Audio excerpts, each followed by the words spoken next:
I'm breaking up with my boyfriend after he drunkenly revealed something to me last night. The evening air was heavy with the scent of barbecue and the sound of laughter. The 4th of July party at my brother's house was in full swing, a gathering that had become a tradition over the years.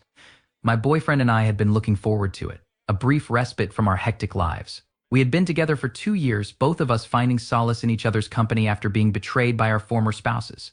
Our love story was one of healing and renewal, or so I thought. The journey that brought us here was marked by significant milestones. We had moved to a new town, started new jobs, and even bought a house together. Despite our busy schedules, my frequent travels for work, and his grueling 90-hour weeks, we had found a rhythm that worked for us. Children were never part of the equation. A mutual decision that we both felt comfortable with. As the evening unfolded, I found myself helping with the preparations. My brother's girlfriend and I worked in tandem, setting up the food and keeping an eye on my infant niece. It was a picturesque scene, filled with the warmth of family and friends, albeit with the occasional drama that accompanies such gatherings. My brother and his girlfriend had been through their own tumultuous journey, their on and off relationship now steadied by the arrival of their baby.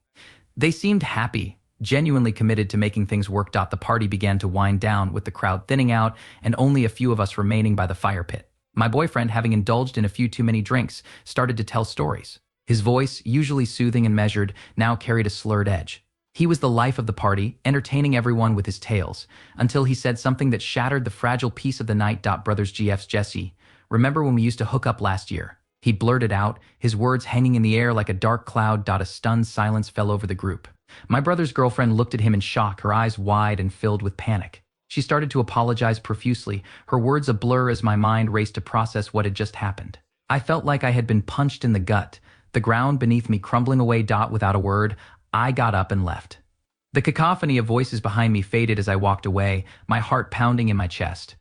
My phone buzzed incessantly with messages from my boyfriend, my brother, and his girlfriend, all of them trying to explain, to apologize, to make it right. But their words felt hollow, meaningless against the backdrop of betrayal. Back at the house we shared, I moved with a sense of purpose, packing my belongings with a strange calmness. Each item I placed in the suitcase felt like a step towards reclaiming my life. I took the car and the truck I had bought for him, leaving behind the remnants of a relationship that had been built on lies. As I drove away, a sense of relief washed over me. The future was uncertain, but in that moment I felt free. The weight of deception had been lifted, and I could breathe again. It was the beginning of a new chapter, one where I could find happiness on my own terms.